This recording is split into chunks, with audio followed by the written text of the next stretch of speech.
Where's the fireman? There we go. What is going on, Haunt Nation?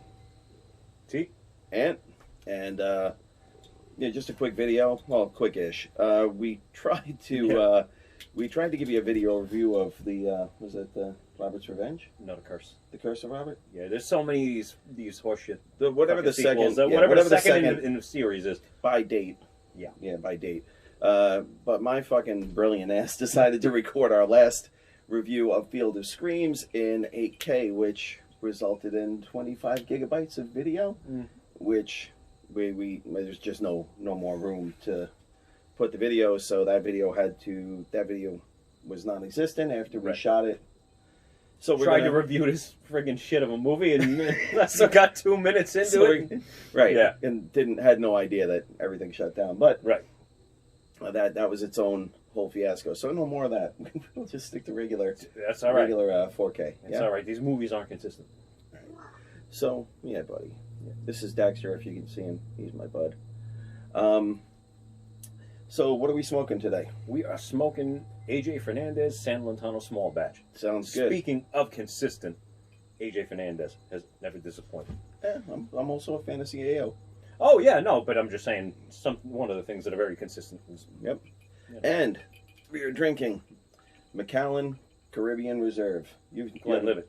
Glenlivet. Yeah. What the fuck is wrong with me, man? I can't. We haven't even had any today, so you can only imagine what the end of this review is going to be like. Glengarry, Glen Ross. Yeah. All the Glens make good scotches. So yeah, no, I'm sorry. Right. Glenlivet Caribbean Reserve. This was recommended to me by my friend Tony McKay, and I got to tell him, excellent.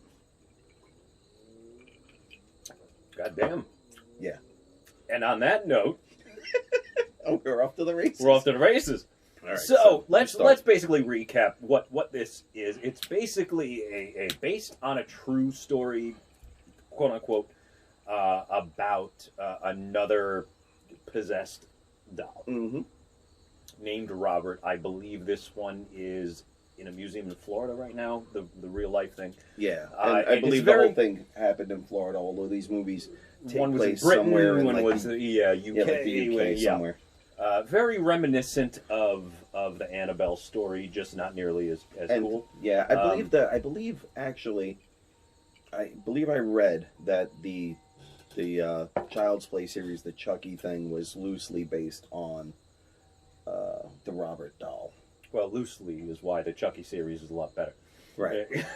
Well. So, basically, for those of you who may not be familiar with our work, we sometimes have the option of checking out a horror movie, and instead of going to Siskel and Ebert and seeing what they think is the greatest horror movie in the world, we decide to go to Amazon Prime and see what is free. And even though we want to watch, maybe a low-quality B horror movie, they end up being maybe C or D. Well, all the budget goes to the artwork and the cover. Right. And, a lot of the time. Because a lot of the time the covers are bad. You know what? Right. It's very reminiscent of power metal albums too, because just like Ghost. Right? Don't get me started. Don't even call them metal. Don't even call them metal. I'm just saying, if you look at their image and you look at the album cover, you would say, "Holy shit, I want to buy this album." But then you hear it, just like you see the theatrics and the way they're made up. They look like an Evil Kiss or what's his name? Like Alice Cooper kind of thing, or like a King Diamond, like a demonic Padre Pio. Yeah. But anyhow, something basically like a refined like if the Pope went into made a black metal band. That's what Ghost looks like. So they don't sound like that. Right. And so instead of going off on too much of a tangent about that, the whole basis is the cover looks fucking amazing. Yeah. Inside, not so much. Kind of like Field of Screams. Anyhow, which the review is up on Facebook. I've also put it up on our Haunt Nation YouTube page as well. There we go. So that's where this will go also. Curse of Robert. Yeah. I got to tell you, the original movie, Robert, was a little difficult to get through. Right. But it at least had some cohesion. It has story to it. This apparently, they really didn't get into the backstory about how this person acquired the doll. No, he acquired it. Yeah, they did. Acquired it illegally out of evidence. So I'm guessing somehow the doll wound up in police evidence. This guy paid someone to get him the doll out of police evidence. And knew it was possessed. Right, or knew the legend of it being possessed and put it in his museum to make an attraction out of it. Number one, the acting in the original Robert was very subpar. I think this was even more sub. No, I think this one was a little bit better. Really? Yeah, I do. Unfortunately, we watched this 2 weeks ago, and it was fresh 2 weeks ago. And, yeah. So we're still kind of going on it. It was pretty fucking terrible, honestly. Well, and that's exactly the memories that I have in my mind. This is just kind of like rehashing it, trying to remember the bad. But you can only polish a turd so much. It's keep polishing it, it'll shine. So I think so forget about the low budget, the cheesiness, right? One of the biggest gripes that I had was a whole lot of nothing for a long time. Yeah, there was a lot of nothing. There was a lot of boring stuff. You didn't see a whole lot of Robert doing anything until close to the end. You didn't see a lot of people doing a whole lot of anything until close to the end. They had like a quasi-love story going on. Yeah, and that dude was such a fucking beta male puss that, like, come on, dude. Like, it wasn't even like one of those Jersey Shore hard asses that think he could fight the monster and then gets killed. Like, this guy, well, you know. I think that was supposed to be the allure of the charm of the character, was that he was just, he's like a normal dude who was just, kind of putting up with this girl's crazy ideas about a living doll. Right. He probably thought until the doll. Right, until he was like, oh shit, it really is a living doll. Like, yeah, now, I got you. Now, I will take the wannabe seriousness out of it. It was pretty fucking amusing how they tried to make the doll like Rambo in this one, right? So there was the cinematography.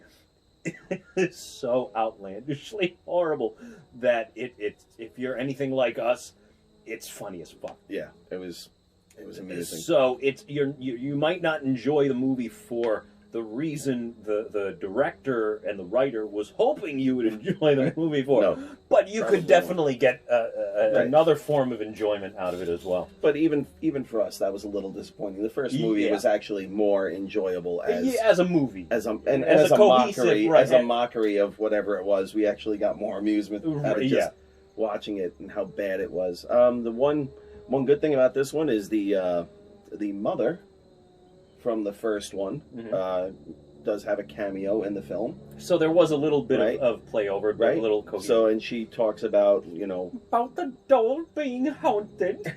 and how it happened. I don't know if she was over-accentuated, but I have never heard a British person have that over-accentuated accent where you just had to. She went to the Shatner school. Yeah, right? The UK Shatner school. So,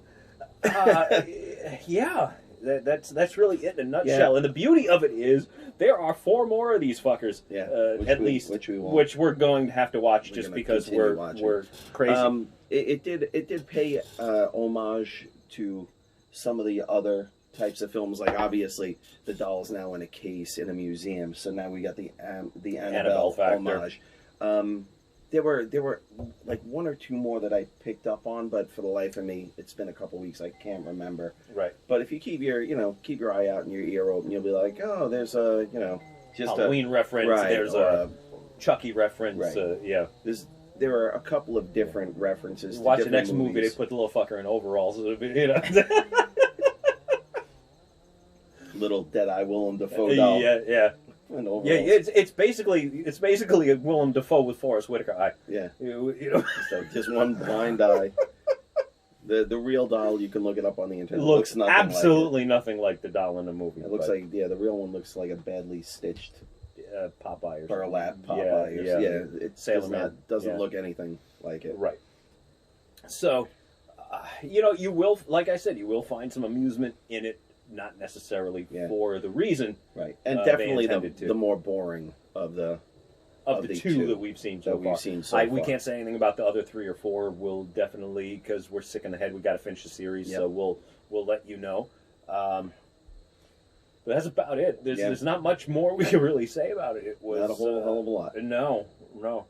But hey, again, sometimes you got to make your own fun around here, and looking for the worst possible fucking horror movies sometimes is relatively amusing. So. If you want to check it out, it's just not amusing when you watch some of these clown films like we've been watching. That's why we started the Robert films. We had to take a break from the evil clowns because and like he said, artwork on the poster more stellar budget than the because these I'm Obama stuttering. It's just so bad. The artwork, the clowns look fucking amazing. They look scary. And then the movie, the clown looks nothing. It's just some fat dude with grease paint on and a fucking sideways wig or something. Yeah. And I was like, well, what happened to the clown on the cover? Unlike Terrifier. Yeah. Which is Terrifier is actually a really decent horror movie. Unlike Terrifier, which is probably my one of the best clown horror films that I've seen, and probably the coolest new addition to the movie monster lineup. Art the Clown, Art the Clown is badass. So definitely worth watching. Right, All Hallows Eve, Hallows Eve, and Terrifier. You don't really need to watch All Hallows Eve because Terrifier kind of redoes a lot of it. Of what you saw. All Hallows Eve is more of a like a vignette, like 4 separate stories that all have some kind of cohesion interweaving. But no, that's actually an enjoyable horror film, like a damn good film. Has nothing to do with how we're shitting on the Curse of Robert. No. Just we're just mentioning that because it's actually because we brought up shitty clown films and Terrorizer is actually decent makeup and the character looks like the character on the poster. And you know what though, the cool thing, I know we're kind of going off on a tangent that has nothing to do with what we originally wanted to talk about. Right down the path. But Art the Clown, it's very easy to make a clown monster cheesy as fuck. Very easy. And like they did with the second part of it. Yeah. The new one. Yeah. They kind of just made Pennywise. The first 30, 40 minutes of the film were really cool, and he looked evil, and then they just I don't know. Yeah. They Joss Whedoned the fucking we need a Snyder cut of it part 2. Yeah, pretty much. But no, but Terrorizer or Terrifier? Terrifier. Yeah, Terrifier. But Art the Clown throughout the whole movie kept the evil fucking no cheese, really fucking evil, vile movie monster. Yep. Really, really, really good. Yep. So see, we give credit where credit is due. Absolutely. We don't just shit on everything. No. And on that note, we have a great weekend coming up. We're doing a twofer this weekend. 2 Pennsylvania haunts that, pre-COVID has always been enjoyable. So, we're doing Bates Motel tonight, and we're doing Reaper's Revenge tomorrow. 2 incredible haunts. Normally incredible haunts. We will let you know if the COVID restriction horseshit does drag them down. Yeah, has anything to do with any quality control. Yeah, but they both normally have pretty decent spacing. Yeah, which is a big thing to us. So I would imagine that's going to stay. And the one thing that I hear better. For tonight that is very unique that I'm looking forward to is that allegedly the Hayride, Bates Motel has turned the Hayride into a walkthrough. Mm-hmm. So that can be now what that means really for the Hayride. I don't know, because the hayride was normally a long hayride, like a half hour ish. It's normally a long hayride. Yeah. I can't imagine that they're going to let us walk through the entire thing, but it wouldn't bother me. No, it wouldn't bother me, but I'm actually looking forward to that. Yeah. So, which is kind of similar to the Indie Scream Park out in Indiana. Indie Scream Park has a walkthrough area that's just a really dark woods walkthrough that I think would probably be better served as a hayride. A hayride, yeah. But so this is going to be kind of the opposite. We have a really good hayride, and I'm really curious to see what'll happen with it as a walkthrough. Right, and then of course Reaper's Revenge has a incredible hayride also. Previously, pre-COVID, that's their. So we'll see. That's one of their calling cards. Yeah, that's their that and the prison. That in Sector 13. Sector 13. That's actually always my least favorite part. Well, but the facade is beautiful. Yes, the facade is great. That's what I like. It's like my least favorite part every year.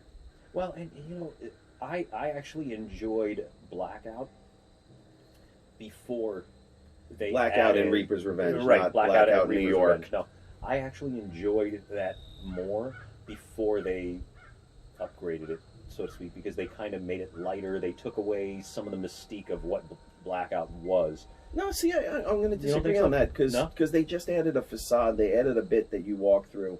They added the elevator. The elevator, right? But then once you got out of that, it was pretty much the same Blackout, but maybe with not as good spacing. The problem with that is it's pitch black. It is literally pitch black. Every once in a while, you'll get into a room that has a little bit of light so that you can see something in the room. Right. Or somebody will hit you with a spotlight. Right. Which just kills your night vision. But it's all about sight, about sensory deprivation. Yeah. And using sound and touch. Right. So they just take away your sense of sight and enhance the effects on the other senses. I do like that part. Yeah. So we have a lot to talk about after that. We're gonna get going. We're gonna upload this, and then we're gonna get going because Bates ain't exactly close. And I know that if I don't eat beforehand, I will lose my cherub-like demeanor very quickly. Yeah. So we're gonna have to plan that out too. So we will catch you all tomorrow. And we'll let you know how Bates is. I really have high hopes because Bates is always one of the haunts that, even though not much changes, it's always been done very well. So, right, it's one of the ones that I hardly ever have like major complaints about. And if you if you guys know me, you know that I'm the asshole that'll tell you what I don't like. Yeah, like pretty straightforward. But Bates and Reapers are really consistently two of my favorite haunts. So I think they're consistently like 8 out of 10. Yeah. For us, we'll let you know. So see you soon.